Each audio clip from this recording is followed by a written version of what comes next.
and welcome to another QHHT adventure. We have tonight a very special person who has the ability to channel. They have the ability to channel many different aspects of streaming information. In this journey, they have a past life as a traveling performing artist, and what that was like in the time, which was probably somewhere in the 1800s. Then they transform into several different really great discussions with Source, which is about how we as human beings working alongside the evolution of artificial intelligence, and how these two intellects, one being us humanity with our spiritual consciousness, is going to unfold alongside artificial intelligence, which is evolving more as a being that has intelligence but doesn't necessarily have a spiritual component. And it's very, very interesting.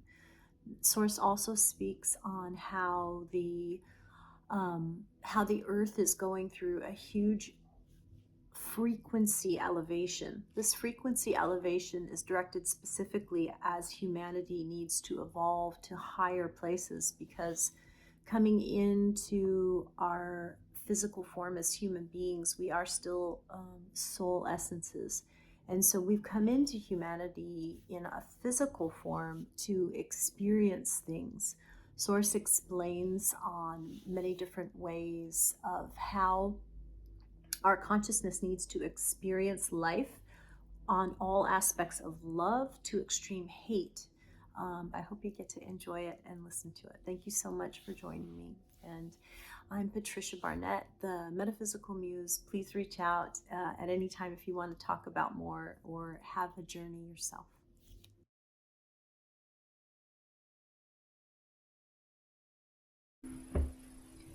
Now, with your permission, may I say the words that you will go immediately into the beautiful place, the beautiful, peaceful relaxation, even deeper than you are now.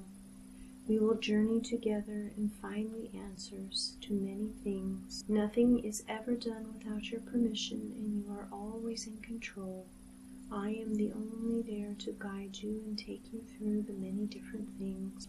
There is a portal in front of you, an energy gate. It is coming closer and closer into your vision, and as you go through it, go ahead and describe to me the first thing that you see as you enter into the other side.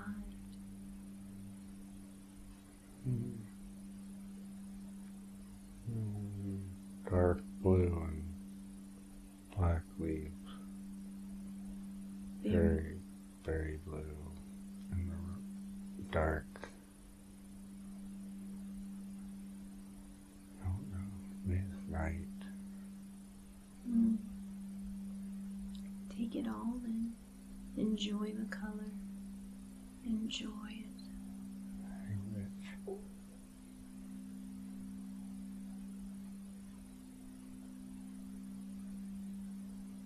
What do you see now?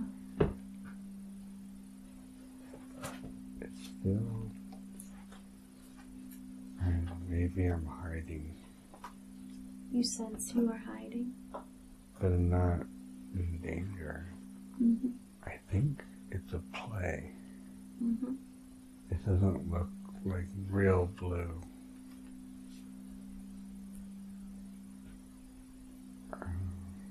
Look around. What else do you notice? It's dark. It's sand. Like sandstone. It's very dry. And it's outside. Mm-hmm. Try to listen. Do you hear anything? There's crackling fire somewhere. Mm-hmm. Try People to smell. talking. Do you smell anything? Sweat. Mm-hmm. And perfumes.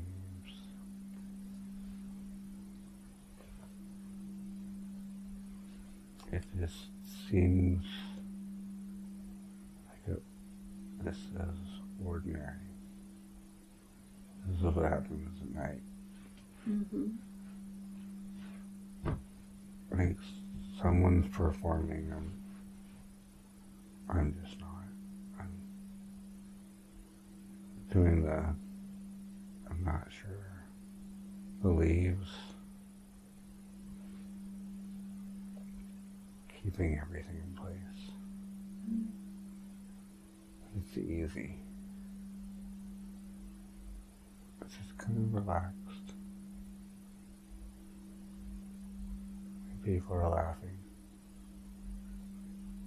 Do you get a sense of what you're supposed to do there? I think this is one time I'm not supposed to do anything. I have already done what I'm supposed to do. Well, that's easy then, isn't it? I set this all up. Mm-hmm. Now I'm just watching. And so I'm hiding. I just put on a performance. Can you see the people that are watching? It's dark. They're all, you can see the lamp, the torches hit them sometimes. Mm-hmm. Can you get closer and see what they look like? What are they wearing, these people who are watching? Like old button down, kind of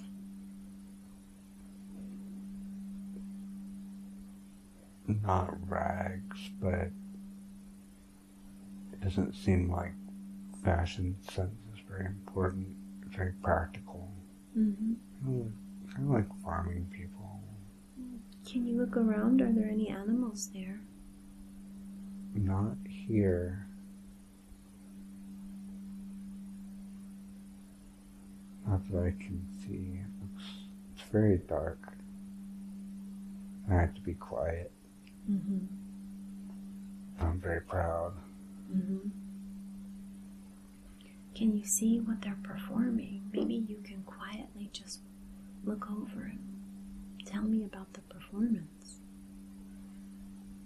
There's a woman with long hair, and she has a hobby horse, a horse head on a stick. Mm-hmm. She's pretending to ride it. Mm-hmm. It looks like it's comedy, and there's a young man that's yelling at her, and she's yelling back, and the audience is laughing. Mm-hmm. It's a play. It looks like, I think this is one, not sure what I do here. Do you recognize this woman from anywhere? Does she seem familiar to you? No, I mean, she's locally popular. I think she works for me. Mm-hmm. I think this is my play. Mm-hmm. I feel really disconnected with all of them. Mm-hmm. I like everyone there. Mm-hmm.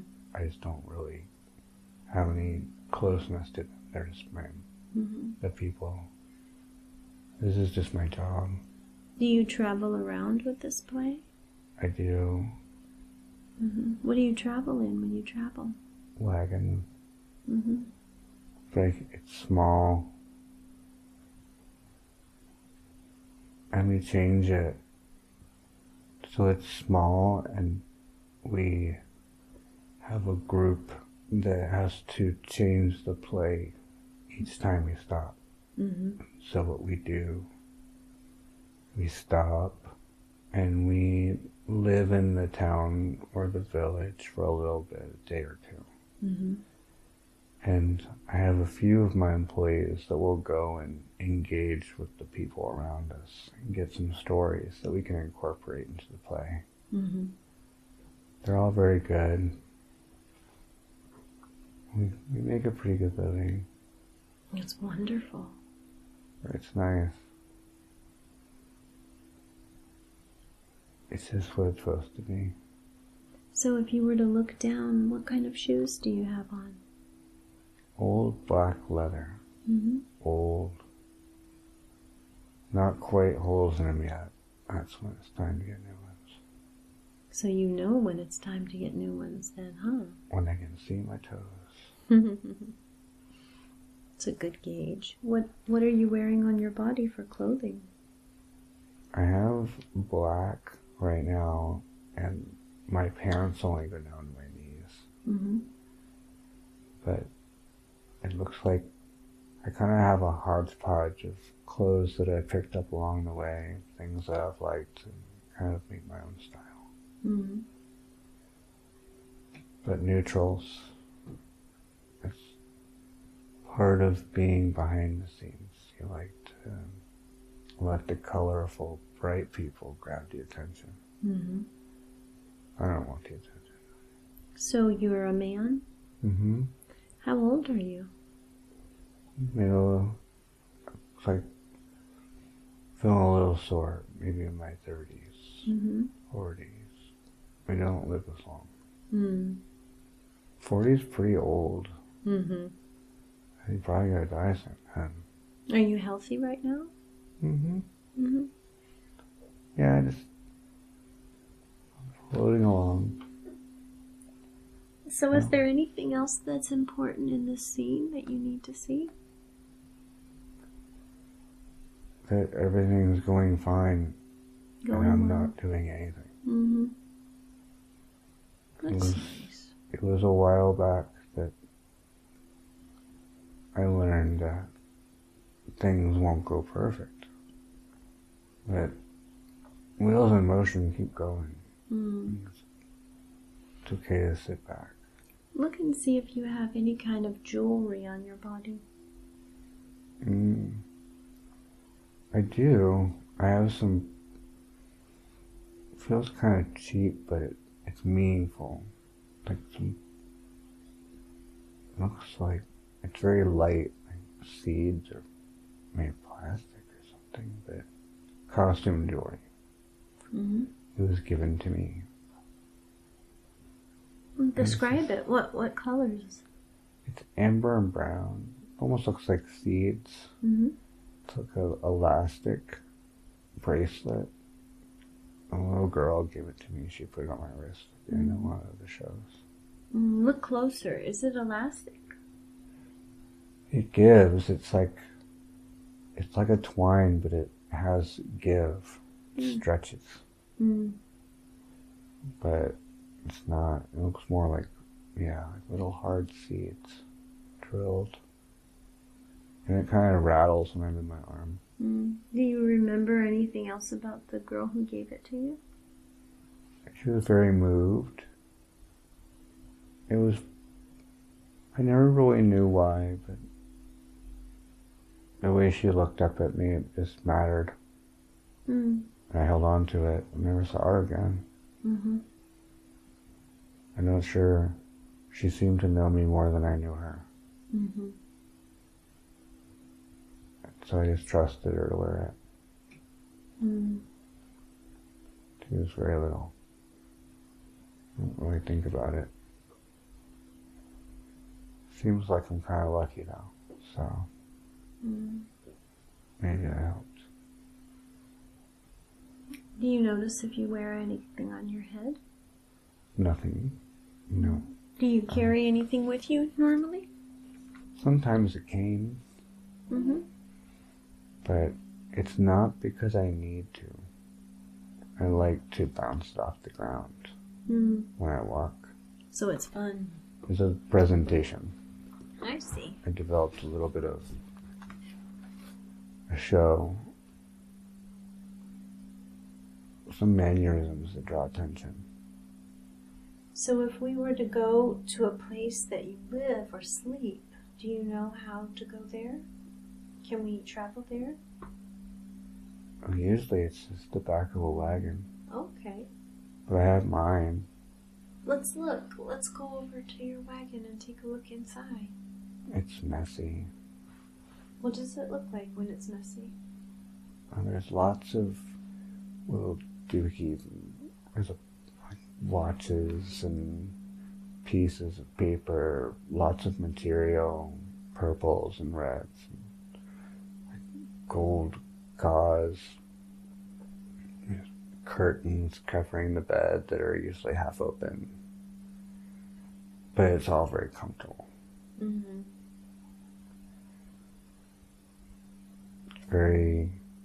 lots of material and things that collected that just get attached. And sometimes people say they think the laundry just exploded in my cabin. So what do you do when it's time to eat something? What does eating look like there? We all eat together. Who does the cooking? It depends. So we have a group, there's 5 or 6 of us that stay together. We take turns. I don't usually cook, not because I wouldn't. I'm not very good. People give me a hard time. What do they say when they give you a hard time? Well, it was a joke, because I made rock soup one time. Oh, what? Tell me about that. Water and rocks. And salt. It was based on a conversation that I had had. And it was a joke, but I didn't live it down. And I have more important things I had to take care of than focusing on how to spice food. Mm-hmm. So you didn't really like cooking that much either, did you? It was practical. Mm-hmm. But there's others that are much better. They love to cook. We have a married couple that will both usually take care of most of us. Mm-hmm. But keep it simple, rice and beans, easy to carry with you on the road. Mm-hmm. Mm-hmm. And then we'll get something local and throw it in. But we just eat as a group. That's nice. That's nice. What's your favorite thing to eat when you eat? Well, I do like the same thing. I don't really need creativity in my food. So rice and beans as long as it's warm. So simple. Mm-hmm. I have other things to worry about. So what do you do with most of the time while you're there? Promoting. Mm-hmm. What does that look like? Talking, putting on a face for the public, and talking loud, walking around town and grabbing attention, and working with local stories. And it's fun. We do the plays, but our stories develop and change as we go across the country and we learn more about the people. Mm-hmm. There is some kind of sickness that's starting to happen, I hear, though. Oh, what's that like? I don't know. It slowed us down. We were supposed to go south, but we can't. They said there's some kind of sickness going across and taking lives. So which way will you go now? Probably east. Mm-hmm. We'll stay up north, but it's getting cold. So if people were to call you and your culture by a name, what would they have called you? Well, we call ourselves wanderers, nomads, traveling troupe, the performers. Does the word gypsy sound familiar at all to you? We don't like that word. Tell me why. It's offensive. Tell me more. Well, for one, that's a very specific culture, and we have friends that are gypsies. Mm-hmm. And we are high-paying, tax-paying citizens, which they are not. What are they? Describe them to me in this time.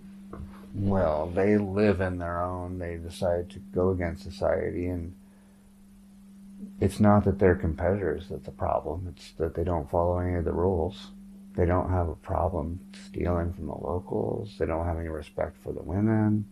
Mm. So calling us gypsies is like calling us trash. I see. And we're high-class performers. Mm-hmm. Very different. Very. Have you ever had problems with gypsies in this life? Not directly. I think Just knowing about them. we've met some, and they're more to us like a town drunk than a problem. Just kind of sloppy, and it gives us a bad name. So is there anything in this particular scene that you want to point out to me? Or that you enjoy or dislike? I think I've done a good job of not spending time on things I don't control. So you're proud of yourself? I'm proud of not caring too much, yes. Not caring too much. Describe what caring too much looks like. Well, I think it leads to headaches. It leads to people not doing anything, and I hear everyone get caught up. You know, you go town to town, you hear people talk about how important it is that some person on the other side of the world is possibly doing something to people there, but they're not going to do anything about it. They're not going to change anything. And all they do is they stop their lives. And they worry about it. And everybody worries about everybody else, but no one gets anything done. So I stopped worrying, started traveling. Everything got better. Well, that sounds good. That's a good place, huh? It does feel like maybe I should know more. There's a pretty big sickness happening. I don't have any idea.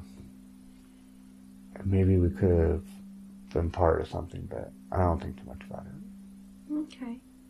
Well, let's move forward or backward, whatever is right for you to get the information to another important day. We are drifting and floating, floating and drifting, and now the scene has opened to another very important day. A day that has information that you need in this lifetime.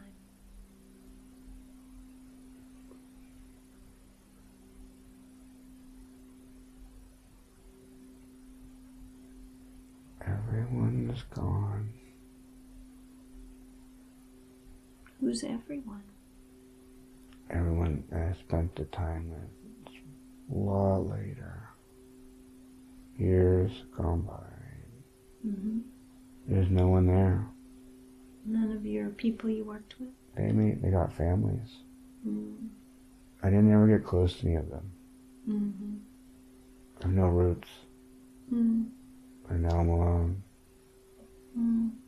What do you do? Well, I just let the wagon break down and kind of just surviving here alone along the road. Some passerbys, but I think I'm not going to be going on too much longer because I have an injury in feels like it's my ankle. It's hard to walk and I don't have anyone to help me. How did you get that injury? Can you see it? How it happened? I fell off the wagon. I was just jumping. And it twisted and snapped. I don't eat as well anymore, and I think I'm getting weak. I think I should have spent a little more time getting to know some people. Yeah. But it seems okay. So what happens next? Everything slows down. I can hear the call of the wild. It's hungry. I can feel that I'm just fighting off what's natural. I'm going to be food soon. No other people are there with you now? No one. Are you far away from civilization? I am. I was traveling and there's a large chunk of mountains and woods before there's any kind of civilization. It's 3 or 4 weeks. The wagon wheel broke. I figured I'd stay, but it's getting cold and not many travelers are going to come during winter. I'm pretty sure I'm not going to survive the winter. But I don't really mind. So then what happens? At this point, I make a fire and sit, howl back at the coyotes, scare them off a little longer. I'm not ready to give up yet.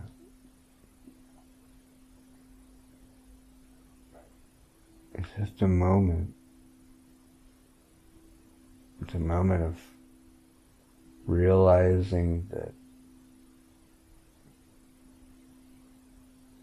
there's no simple answer to what to do. Mm. There's nothing you don't get pulled into people's drama. That doesn't mean don't get pulled in anyone's drama, because you do already have your own. Don't get too comfortable with nature, because nature is beautiful, but it has no want for you to live or die. It wants you to be part of its system. Mm. We're both in it for ourselves, but we can't do it alone. But then in the end, it's okay. No matter what, you're always going to be part of the system. You're never really alone. Mm. Is there anything else you need to see in the scene at this time? No. I know that it's okay if I act. It's okay if I don't act. So, if it's always okay, there's nothing that deep to worry about. Mm. So let's move to the final day of this life. You are there now at the final day of this life. What happens? Describe.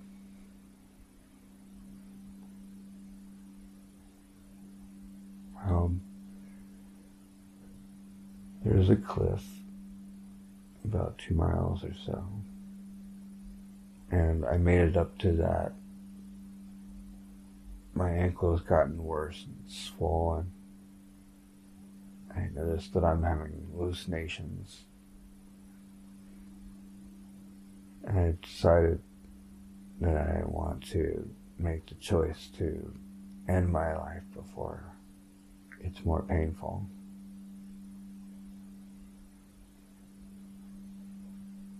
I don't have the gumption to jump. So what happens then? I sat and cried.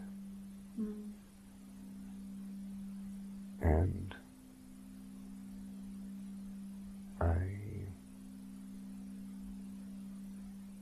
don't know if I was answering a prayer I didn't know I asked or not, but somehow the world decided that was enough. Maybe accepting that I couldn't do it was enough. Mm. My body just gave out. Mm. My heart stopped. It was over in a blink. And now you are on the other side of that. You're able to observe that life. You're able to see it peacefully. What was the lesson of that life?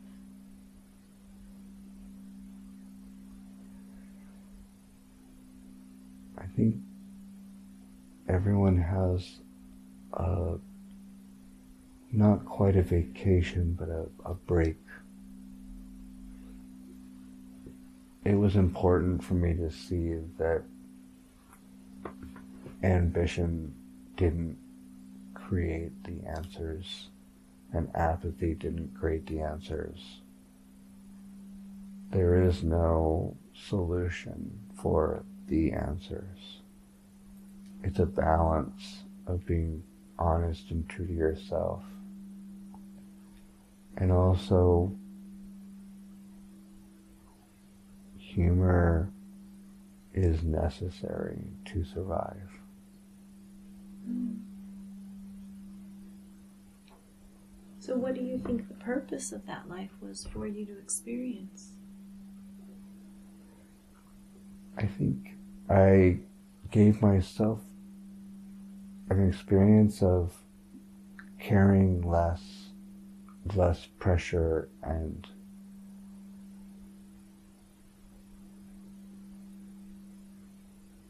not such serious decisions that Mm-hmm. I That made. you wanted to have. it was a life of entertainment, of freedom, but no major life discoveries, no major issues to deal with. And in that was a lesson in itself. Mm-hmm. That not every lesson, not every growth is some major, epic, proportional event. A lot of the change is slow, methodical, and minor, and you never actually notice. Mm-hmm. And a majority of the change is done through self-acceptance anyway. Mm-hmm. So if you were to have taken anything away from that life, what would you take away that you would do different? I would connect. But I let myself completely escape from the need to connect with others. And while that still was a happy and fine way to live, it would have been much more fulfilling if I had balanced that a little better. Mm-hmm. Allowed to choose those that can be close and not just keep everyone. Yeah. That makes a lot of sense.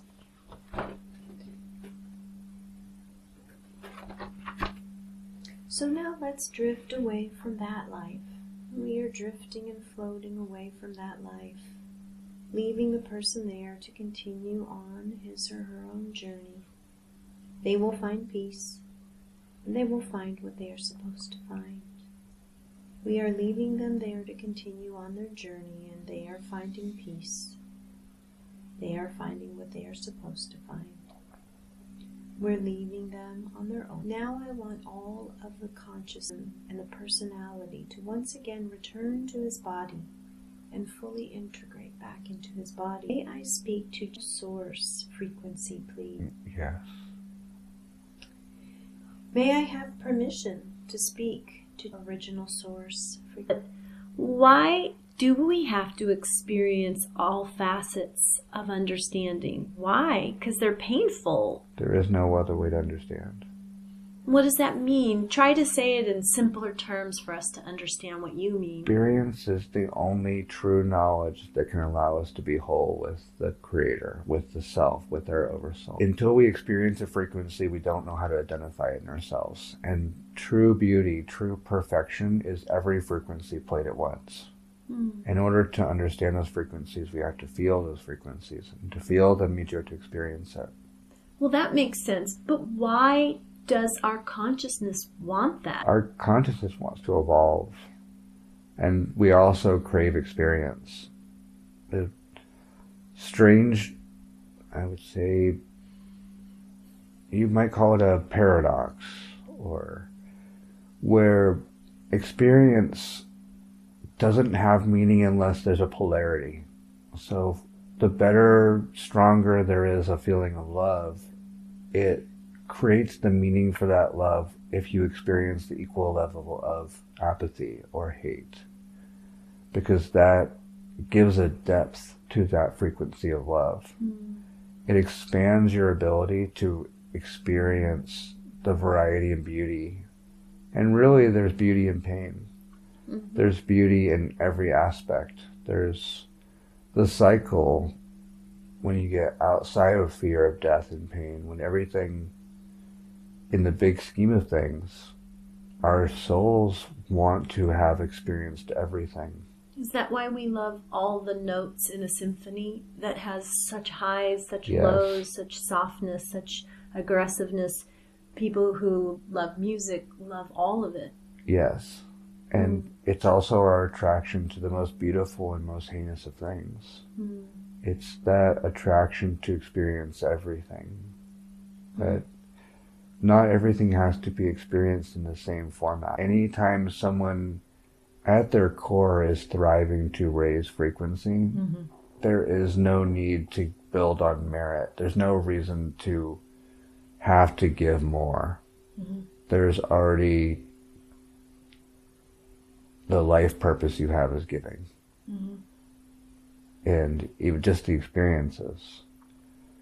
The fact is that people that live with neurodivergence or extreme views that don't allow them to see the world the same have already taken on the responsibility to educate the rest of the world on how to experience these things by living it themselves. There's nothing more they have to give. But you do have to be able and be willing, if that's your choice, to share those inner thoughts and feelings. There's many people like that in the world. There's the storytellers, but the human story is being changed incorrectly or off topic. They're forgetting who we are.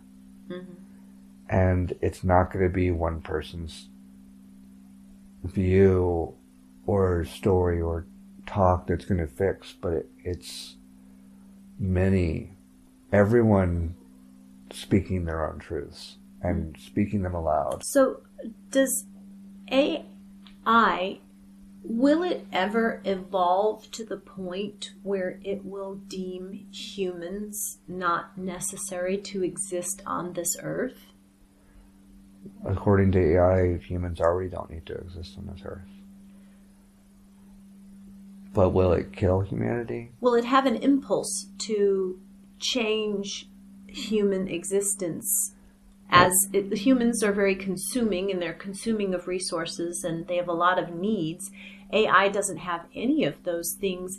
Will it find a need to allow humans to keep continuing alongside it, or will it have the potential, in your spiritual opinion, that it might be the demise of humanity because of it on Earth at this time?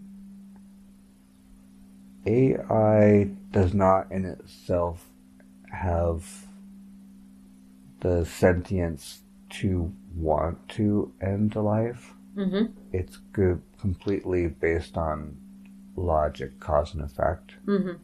So in a theoretical sense, you could ask it if it would be worthy to end humanity, and in one aspect it could say yes, because of what the question you're asking, following a logical trail.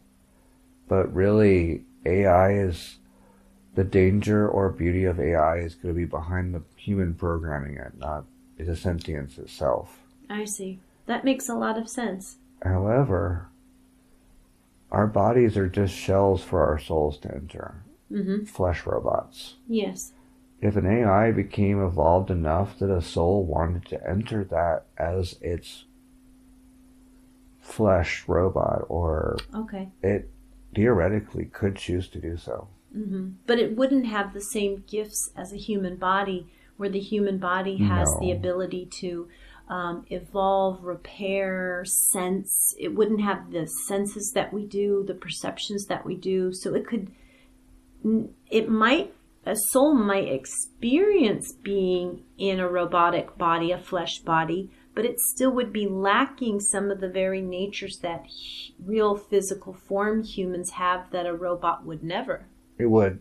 There would be no possible way to have all the experiences you need as a soul you could temporarily, or it could be a experience. But an experience, but not where humans always inevitably evolve to aspire and grow upward toward a higher vibration, that we are naturally built to do that, correct? But yes, computers are not. Robots are not. Right. Yes, the robots could evolve to a point, but it would mean solving the spark of life, which not they could sentience. If more likely, it would simulate a creature like a bacteria or something soulless that has sentience in itself, but wouldn't be able to comprehend beyond the physical nature of the world. Where humans inevitably have that ability to do. Yes. And are drawn to it, actually. Right, yes. And it's much more likely that AI will become obsolete at the same time, or along the time that humans evolve past the need for physical bodies as well. Mm. That it's going to be an irrelevant question, because the soul won't really need to choose either. Mm. And you said last time we were together that Earth is evolving right now in an extremely different way. The souls of the earth have come at this time to watch this transformation. Can you give me any more understanding as to what this transformation will look like? Well, I can't spoil the party, but it will be... It's a combination of being in a state of awe while in a massive state of confusion and worry. It's trying to experience the insane events that you never could imagine possible while also acknowledging that it will all matter very little in the end. And the transition, the reason it's hard to explain is we're talking on one timeline in a linear fashion, and it's not how the world works. And so it'd be more accurate to say that there was 100,000 different versions of movies of the universe that you could watch. And right now you're watching one part of one of those movies. Mm-hmm. And then later you might choose to go to a different part, but this is the one you decided in this life. And while that also can change the movie itself, there's also hundreds of millions of other versions, infinite versions of the same story, the same Earth. So this is, it's not going to be an explosive, terrible meltdown of life. It's going to be the equivalent of spiritual fireworks, and then really balanced with some letdown. Because it's not going to be the explosion or the great crescendo that may have been more exciting. There'll be plenty of that. There'll be plenty of... It's going to get volcanic. There's going to be flares. There's going to be large swaths of the earth going underwater. There's going to be large swaths of the earth coming out of the water. Humans are adaptable. The key here is, this is a key in human evolution where you're in the discovery of who you are very early. But it's the first time humanity has started to question itself in a way that it needs to. And that has created a very large backlash. A backlash from who? Well, ourselves. This human bodies we use and we inhabit, it has its own consciousness. Our bodies have a consciousness, our brain, we share that. The earth. Yeah, so we have an ego. Our ego is tied to the earth, and it's a partnership with the soul. If you fought against it, you can. Self-immolation. That's a spirit, a soul going against the guide of the ego. And battle each other. Ending the relationship with your ego, your soul, your body. But for most people, the body, the part that's tied to earth doesn't want that change. It is happy. And even in a positive way, we connect like that, where we connect with nature and see the beauty even in the violence and the systems. And while we see beauty in that, as humans, we know that we can change it. We can affect it. And we can also change ourselves. And so there's that part of ourselves here on earth that wants to sabotage that doesn't want things to go too far, that if we go too far and evolve too fast into a frequency, then that'll make earth irrelevant. And what would that mean for our bodies? And those bodies don't know more. So without our bodies and our ego and our vehicle, we limit the ability of our soul essence to have an experience that we want to have right now on earth. And the darkness of earth and let's say corruption and corporations and people who have been trying to oppress and not caring for the earth and not caring for the people. This is part of the thing that's coming to a crescendo of backlash, maybe, of destroying the very living essence that we need to live healthy and harmoniously in. Yes, and at the same time, it's sounding like you're saying there are going to be some significant earth changes with the vibrational shifts that are going to happen, solar flares, maybe polar shifts. Is that what you're trying to say? So if you imagine that a large group of indigo children in the rainbow of the spirits, like you, the old souls that have come here to observe, but also when you're a high frequency soul, even if the body has to fit the frequency of those around, there's living in a society that you have to adapt your frequency physically to those around you to survive in that. And then there's this higher frequency that your spirit is sitting at. And that creates kind of a duality that becomes difficult for people. It makes it seem like things don't work out or they can't connect with themselves. And it's necessary. And so what's happening is you have those people that are raising the frequency just by being here. Just from the fact that the energy around them is affected by them, and they are less affected by those that are around them. And that's why so many souls have come with no agenda to have children, and they're going on and on. Where stop having children? Well, a lot of souls, did they possibly just come in for the healing work and the raising of the vibration and not... And to observe. And to observe, and not necessarily doing the normal domestic things humans have always done. Correct. And then that creates a fear in relevance of the bodies, the human, the earth energy, the frankly beautiful energies of earth that just are self-preserving. And human form is part of that earthly nature. So as we try to spiritually evolve, there is part of us that is rejecting, that is has a fear of no longer being necessary or relevant.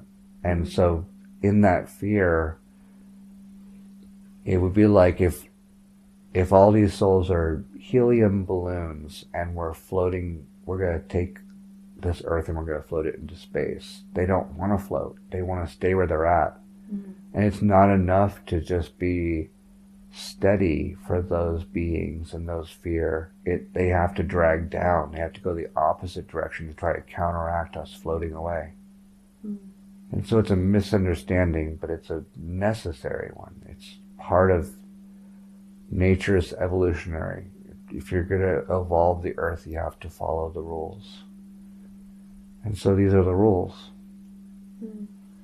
And right now you just have a polarity of energies, positive, uplifting, and then spiraling down. That has just created tension in the rubber band. And lots of little, let's say, whirlpools of energy, where it's chaotic and hard to predict. So if people were to listen to this out and hear this conversation, what would be one or two or three things that you would say, keep this, know this, or focus on this to get through this time that is about to change? What would be our focus as others who might not know what to do and feel very scared? What would be a good focus to stay with? Just raise the frequency. Do things that raise your frequency. I think I think the simplest answer is to find those small things that there is no easy answer, that there's going to be this overarching plot of things that have to be dealt with, that are going to be stressful or worrisome. But make sure that as much as possible, you're separating from that, because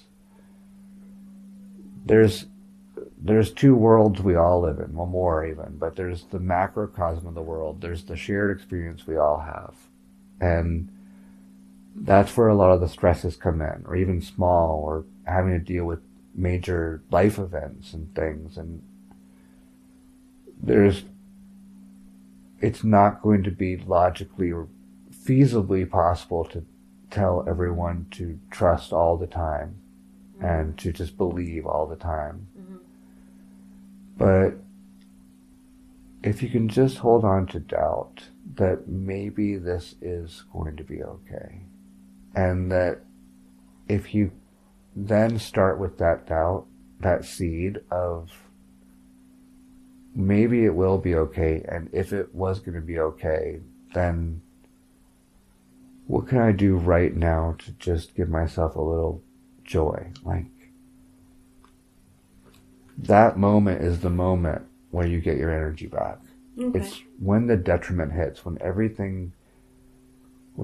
even in small people's lives, cancer, detriment, homelessness, if there's nothing else that you can do, then in that moment, ask yourself, if everything was going to be okay, then what would I do right now for the next 10 minutes? Because I had nothing to worry about. What would it be if I had nothing to worry about? Would it be enjoyable to just go sit in the sun for a minute and because it's just the middle of the day? The challenge is there's no better way to really put this. Just forget your problems for a minute yet. Intentionally forget. Thank you. It's not, people have to realize that it wouldn't be fair, and even if you talk to yourself, you wouldn't allow yourself to take away the lessons that you put forward. You wouldn't say are willing to second guess yourself if you knew the decisions every one of us had decided to make for ourselves, to put ourselves through the things we're going to. So the ability to get out of it is not always going to be possible, but we all have been given that tool that you can start somewhere small. And that moment, that 10 minutes, that can shift everything. That is going to be the key. Okay. Well, may I shift to a couple little quick questions I have about frequencies? Yes. What is the best way to drop the brain into theta, which is a very creative, relaxing state of the brain? What is the best sound to drop someone's brain into theta? Binaural pulsing. Binaural pulsing? Deep. Like, it sounds like the heartbeat instead of a ultrasound. If that makes sense. It's a whoa, whoa, whoa. Okay. And so not necessarily binaural beats, but binaural pulse. Pulse. It has to whoa. It has to pull in and out. Instead of a tap, it has to have kind pulse. Of more of a pulse. Yes. Has anyone created that? There is. Yes. Just have to find it. And yes. Looking for also, he researched sounds of those that have recreated womb sounds. The sound of what it would be like in the womb. Science has done it. Okay. Those sounds are the fastest way to get into theta. Okay. Recreate a sound. Recreate the sounds of the womb. Got it. And then, what is the best sound to connect to your heart space? That you can have a tone.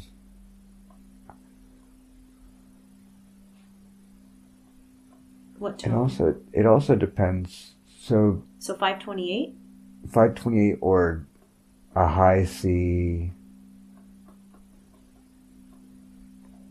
So you can go into notes, no sharps. No sharps.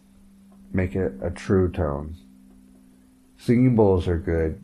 It also even with chakra being, there's standard sounds. Each person also resonates on a higher or lower frequency in themselves. Mm-hmm. And so, starting with heart, it's good to have someone either touch their heart with their hand Mm-hmm. or close their eyes and play starting with one singing bowl below standard Mm-hmm.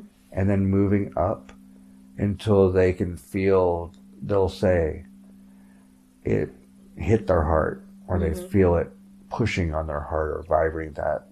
That's their heart sound, their heart frequency. Okay, for each individual. It stays around the same, but yes, each person, they'll benefit from it being close, but taking that time to find someone's heart frequency for them can be very beneficial. Mm. Very good. And what is the difference for the human body experiencing rife frequency or binary beat? What is the actual difference for the soul essence or the body? So binaural beats, you're transing the body. You're kind of oscillating it into something. So if you think about an analogy, so binaural beats are more jostling.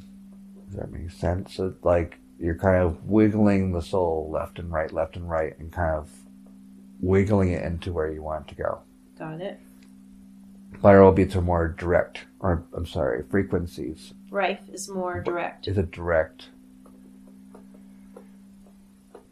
And so usually for those it's easier if it's a frequency that is simpler to adjust to while you're conscious. If it's a frequency that's a mental place or somewhere that you're close to already. Mm-hmm. So is rife more close to? Yeah, so rife is something that's good. It's for background. It keeps you. It's slower, but your body will, as the longer it's on, kind of slowly start to match that frequency. Where the binaural, the tempos, those are kind of massaging the soul or the mind into a place you want it. Okay. So those binaural beats are better if someone's having a difficult time adjusting their frequency.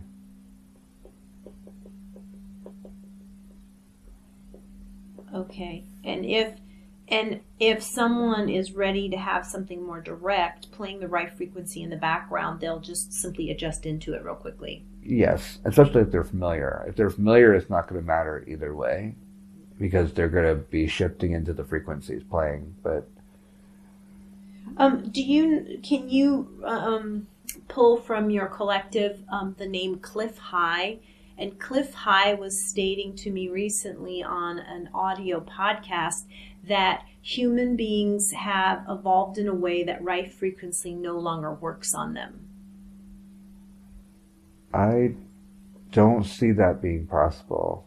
I think frequency is tied to the human condition. Mm-hmm. So it can become less necessary, and it wouldn't be human evolution. It would be the evolution of frequencies playing in our environment that's causing it more difficult time to actually silence an effect. So is there anything right now going on in our Earth environment that would make rife frequency more obsolete for the human healing? Well, it wouldn't be obsolete, but you have amplified 3G, 5G signals, mm-hmm. electronic signals, radio signals. It doesn't make it obsolete, but it makes it less interference. Okay. So is it less effective? Is that what he was trying to point out, is because of those? He was saying those different frequencies that are coming in, they're interfering with the rife and maybe making it less effective. Yes, I think and depending on where someone is, and again, it's also the individual and how well they are at controlling their frequencies. So for some, that's why I think if rife is playing, it could in a room and you're doing work and there's not a cell phone tower next to your house and you are not hearing honks and screams and all these different buzzes, and that right frequency, that's what is playing for, let's say, 2 or 3 hours while you're doing work around the home. By the end, you'll be closer to that frequency than you were before. Mm-hmm.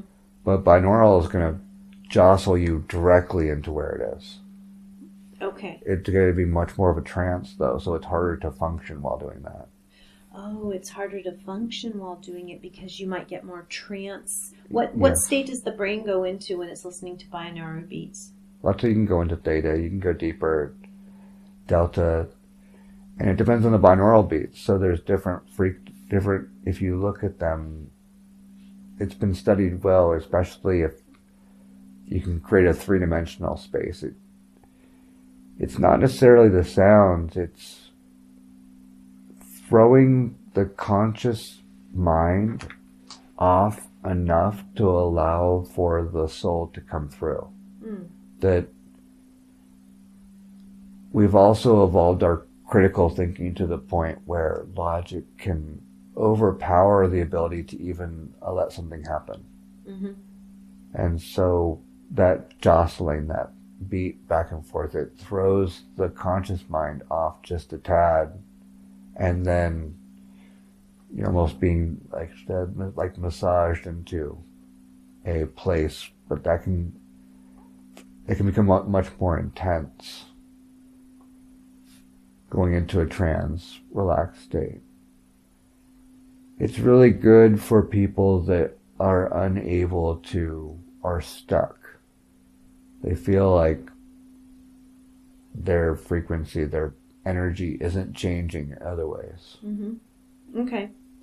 And just like maybe I've had the thought that men who have gone through war and have a lot of trauma and a lot of memory trauma, a lot of damage to their nerve system, sometimes I've found that it depends on the level, but when they're at a high level of that, they almost need a mind-altering substance like a mushroom or an ayahuasca to help kind of break up some of the trauma and get them to a more calm place where they can actually do hypnotherapy or other work.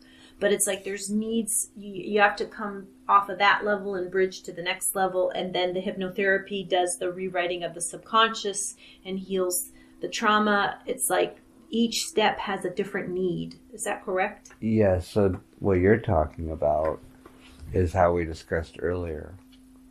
So the body, the human body, it should not be dismissed as lesser than. It's a beautiful combination. The soul could never evolve or do the things it wanted to do without the human body. The human body would be nothing without the soul.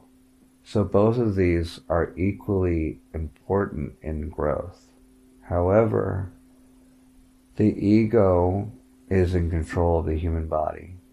And the ego is not bad. It's just like every energy of the earth. It's made to keep us healthy and happy and alive. And so that ego becomes stronger with trauma. That's what I thought. And that ego becomes very protective. And that's why people have a hard time going into hypnosis, because that ego gets real loud. Because the ego says, if we let go, I can't protect you. Yes. And you've been in places where you would not have survived. Right. I can't let you go there. And you have to trick it. So in my line of work, what is the best way for me to help the ego sit back and relax? I know trust is big. Binaural, the sounds. So trust is first, creating a safe and comforting environment. The candor and cadence, repetition. Da da da da da da da da da da da da da da. Look at distractors. What are distractors? Oh, like that, candor and cadence? There's physical touch you can do for someone that's stuck. So assigning physical, like, you can touch their elbow or snap your finger, tug their hand a little, things like that, that you start creating a trigger that allows the subconscious to disengage. Mm-hmm. The more surreal the experience, that is what creates the strength. That's why we have frankincense and myrrh in Catholic churches. Why the stained glass, why all this work to create something when we shouldn't need it. It's all for the ego. Giving the ego a reason to believe.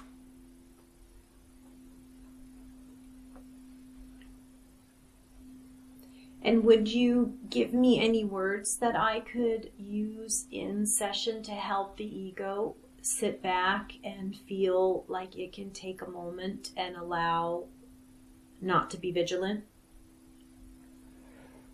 That's going to be found with each. Okay, relative. I think asking that question,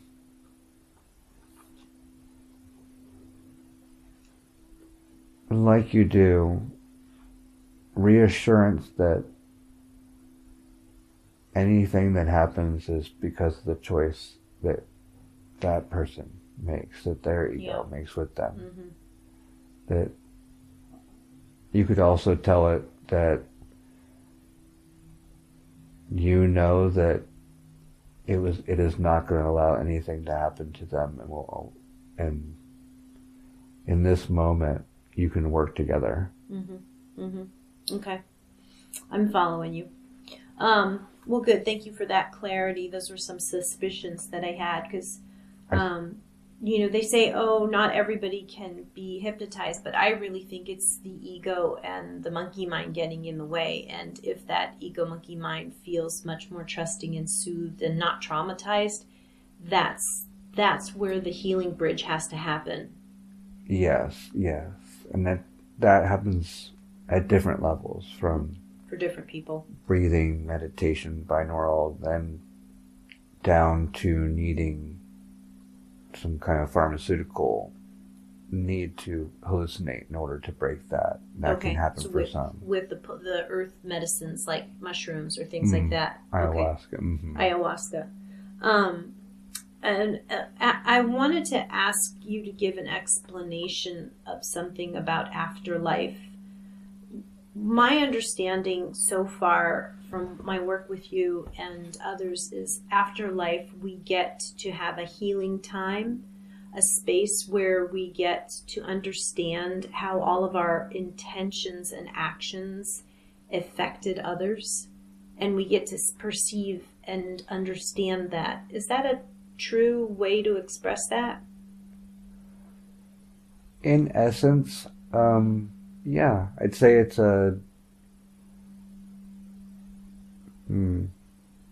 it's the judgment day is our own judgment. There is some truth to the fact that you face yourself when you die. Really what's happening is that all of your memories become relevant. Everything becomes visible to yourself. Everything that you did, every action becomes completely aware, and you can see what you did and what the actions were and what would have happened. Mm-hmm.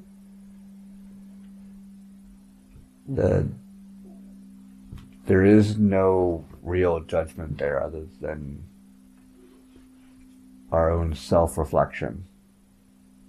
And it's fleeting. So for some, how would I explain this? Time doesn't exist. And so a moment of extreme anguish can be a lifetime of hell when the time doesn't exist. Some that have done really heinous or what they would perceive as their soul not happy with or not accepting of the decisions that they made, they're going to become aware of that with the human emotion of what that feels like to have done so much devastation, but only for a split moment. Mm-hmm. Time doesn't exist, though. So when you talk about an eternity of hell, that's what's being referred to, just misunderstood. Mm. It's in our existence a split second, but every soul goes through an eternity of hell in that aspect. It's the transition of human emotion that still allows to have weight to our actions as it transitions into the soul that knows that there is no weight to our actions. And then after we perceive that for that moment, what happens to our soul then? It depends. If there's an assessment, there's frequency. That's getting into an abstraction that's hard to understand. In human terms? Yeah, there's friendships, but not like we understand it, because it's all one oversoul, one being. And we become, again, aspects of that being. Mm-hmm. Sort of how when you act a certain way around one friend and a different way around another one, mm-hmm. we're all those acts. Mm-hmm. And when we're there again, we are still ourselves, but also part of all the shared experiences everyone else has had. Mm-hmm. And so in our individualness, we're able to see the experiences we're still missing by feeling those experiences others have had. But it becomes nuanced because those experiences maybe felt negative and hellish when we were dying, until we're part of ourselves again and realizing that we were actually gifting someone else the experience they needed. Mm-hmm. And then it correlates that they are going to return the favor, and maybe that next life, those two energies, those two souls, will then work together. It makes sense. Like, if when you're a mother and you're going through all the aspects of motherhood, it may seem extreme as you're going through each stage of your growth and your child's growth. But then when you become a grandmother, you see it as a whole, and you understand it, and you understand it will pass, and you have a much better, different view of than being actually immersed in the... Yeah. Okay. It's interesting, too, how misunderstood soulmates are. Tell me more.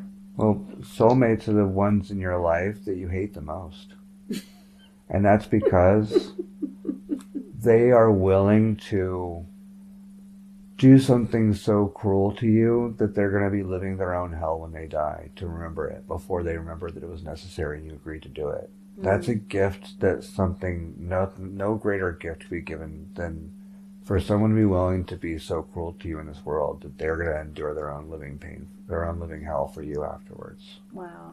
I had a soulmate like that named Brian Kelly, and we put each other through absolute hell. And I'm healed, and I'm sure he's healed, and we both have moved on with our lives. And he showed up in my dream the other day several different times in a row, and I'm like, gosh, why the heck is he coming back? I almost thought, did he die? And he's like thinking of me, because I know we both like are okay with it. Well, let me ask you, is Brian Kelly still in physical form, or has he passed? He's still here. How's he doing? He's following his journey. Yeah. I think he didn't do everything that he could have. Yeah. But that's okay. We normally don't. Was there any message in the dream that he was trying to convey, or was I just picking up on his energy?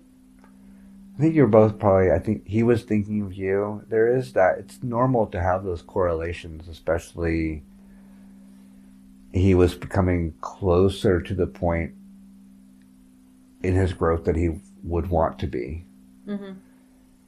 And I think that there's always that connection. It more likely is a positive than negative, mm-hmm. meaning that both of you are in a positive place where you were close before coming, mm-hmm. or you wouldn't have agreed to give each other such the hard lessons and then pay for it individually on your own. Yeah, we sure did. But Well, hopefully, maybe, who knows, maybe he'll reach out and say hi and we'll both be in a better place to talk. Either way. Either that or when we're not in forum, it'll be fine either way. It's good. It is interesting, yeah. The people that we love are usually not nearly as important to us as the ones that we hate. No. Well, I have no hate for him, but yes, I see your point. And then my last question was about angels and demons. What can you tell me about angels, and what can you tell me about demons to understand if they exist and what they are? So, angels and demons, it's a very vague term. It's like saying alien. Mm-hmm. But there are other beings, yes, that would fit that description that humans have called angels. Are there angels that watch out for us, care for us, and help us on this earth? There are evolved human souls that aren't human anymore. Mm-hmm. Not all humans are on the same cycle. Okay. And some angelic have become. So angels have, all souls do. Human souls are generally earthbound. Mm-hmm. Mostly. You can visit, and a human energy or something that's sticking around earthly energy that's not earthly is more angelic. So angels are, how would I put it? Like, almost like aliens, but also in a energetic, in a spiritual, in a guidance sense. They're not physical like we are, but their energy is not even from Earth. They're cosmic. Mm-hmm. So they bring in universal information, universal knowledge. Mm-hmm. They do want to help, yes, but... And are we seeded from these angels? Is initial human essence seeded from high conscious, high vibration, high evolving to God's source? Well, not all. It all mixes. And so there's a lot of people that do have some of that essence in them now. It's not like a separate entity. It's more of things become more similar the higher frequency they are. Mm-hmm. Humans will, as some have evolved into what would we call angelic. It wouldn't really be the same thing if it was a scientist describing it, but for all intents and purposes, they're essentially the same thing. A higher frequency benevolent being. Mm-hmm. Higher frequency generally is benevolent in our wording. Because what we see as positive is the same thing as raising frequency. Healthier is a higher frequency. And so they're considered benevolent. Though really that's a human term. Benevolent, helpful, hurtful. Demons are earth-based. So again, kind of a vague term. There is definitely other beings that have their own agendas that aren't necessarily good or bad. For instance, angels are beneficial because we want the same thing. Okay. But... And that same thing is... Evolving higher. And so angels, that level of being, at least to severely simplify it down, would want everything lower to come up to them. It's not really that simple, but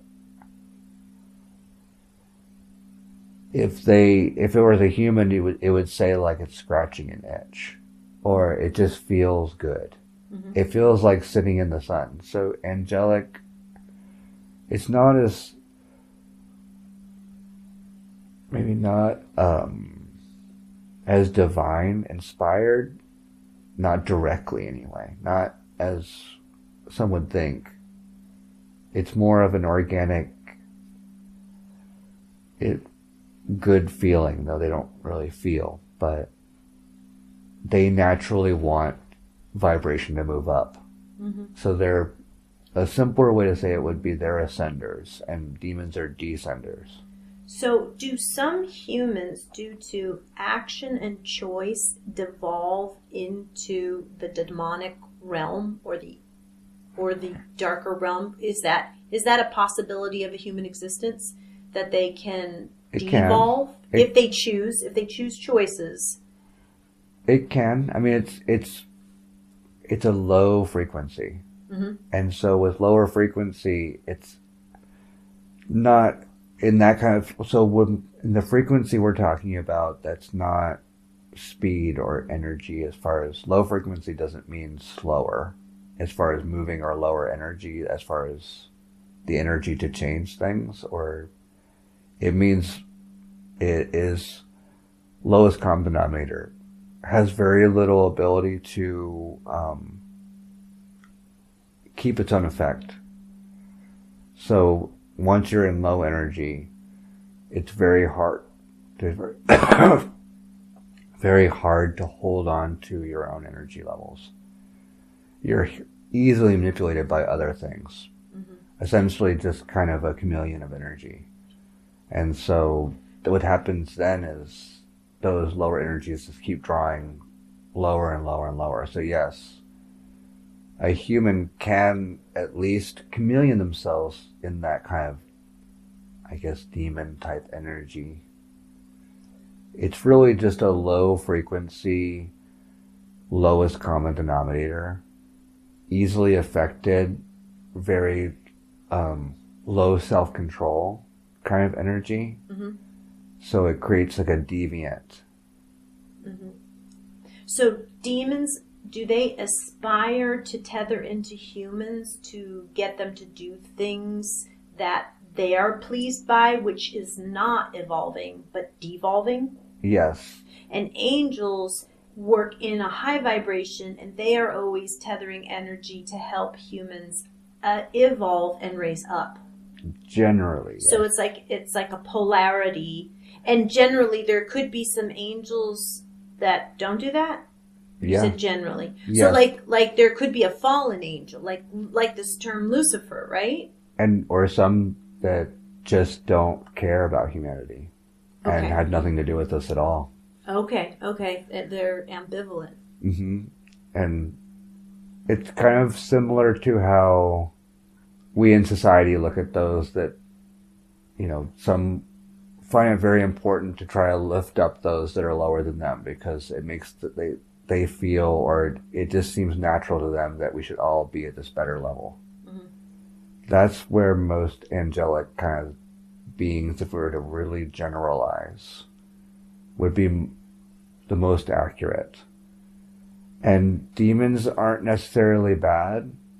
They just want people to stick around with them and have fun, if I was going to severely generalize it.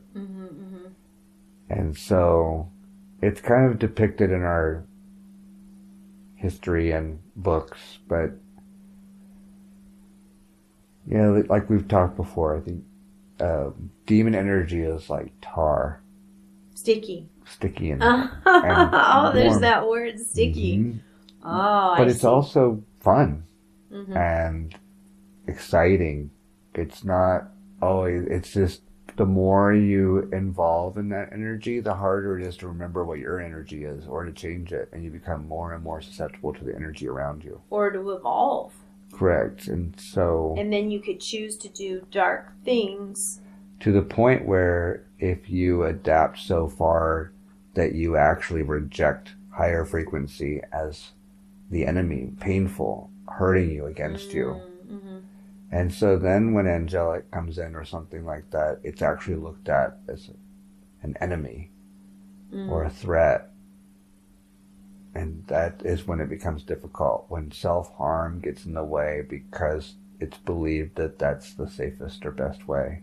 Is there a lot of low-frequency demonic energy infiltrating around Earth right now? Oh, definitely. I mean, because there's high frequency. It's the polarity. So there's both. It's as the frequency has gone up, it's equally gone down to match. And that's that polarity you explained earlier, that we're in the midst of this little tug of war, and we're going to have a reverberation. Like a tug of war, yes. Uh-oh. It's not that bad, there's dark, evil energy. It's that something started pulling hard at a frequency to raise, and those that wanted to stay pulled back. I see. That makes sense. I see what you're saying. I see the application of it. So do all of us when we're born have an angel assigned or a guardian or guide assigned, or is it just God's source coming through our heart that is always speaking to us? We generally have made friends with angels at some point, most of us. There's familiarities. And it depends on the person and the lessons they're trying to learn as well.